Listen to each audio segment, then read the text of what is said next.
สบายดีทุกคนคำคอยยามเลงเข้ามาแล้ววันนี้มาเกลือกบพี่น้องเลี้ยงไว้กินหรือว่าบริโภคในครัวของเฮาคำเลงลงมาบ่มีเวียกเฮ็ดสร้างเศรษฐกิจครอบครัวเลี้ยงกบนี่กบน้อยประมาณ8-9ตัวโลเนาะอันนี้ก็เป็นกบพ่อแม่พันธุ์ที่เฮาเลี้ยงที่ผสมพันธุ์ออกมาเลี้ยงไว้ครอบครัวเลี้ยงไว้กินเลือกกินแล้วก็ขายแน่เนาะอันนี้ก็แม่นกบน้อยนี่ที่เฮาเลี้ยงแต่ว่าคอกเฮาก็ยังบ่ทันทำความสะอาดหรือว่าล้างกะว่าประมาณมื้ออื่นมื้อฮื้อจังล้างเนาะอันนี้ก็แม่นกบน้อยที่เฮาเลี้ยงในครอบครัวไว้กินยามเล้งขาดเวลามันอึดอาหารไปใส่บทันอันนี้ก็ไก่เนาะไก่นี่เลี้ยงเป็นกินคือกันอันนี้ไก่ก็ไก่เป็ดตั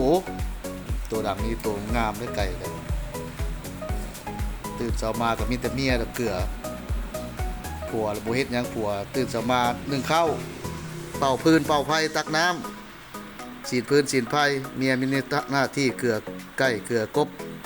เนาะไก่เฮากำลังงามเป็นสาวกำลังสิไข่อย่างในสวนเฮาก็มีสวนมะเพชรนี่พวกมะเพชรนี่ปนลงลายแล้วตายมะเพชรก็ได้โอ้ยเสียดายกำลังงามมะเพชรกำลังเป็นปนลงลายพายุเข้าหลายพี่น้องปีนี้เลยตายมะเพชรเฮาก็ได้เอ้ากาว่า 2-3 มื้อนี่ผลมาอีกนี่คือสิบ่ให้ตายดอกเด็กแน่ไปแน่ก็คือสีนั้นเนาะอันนี้ก็ยับมาพี่เบิ่งตัวบังหุ่งเฮาพี่นี่แหละนะเขาว่าเพิ่นว่า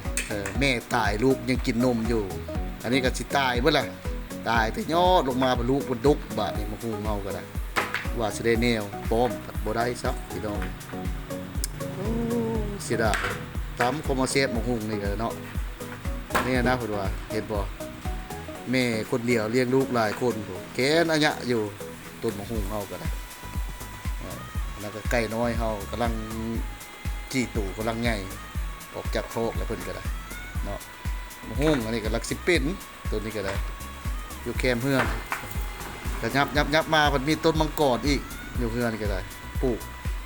มังกรปลูกในครอบครัวสุ่มไผ่กกสุ่มไผ่เลี้ยงน้อง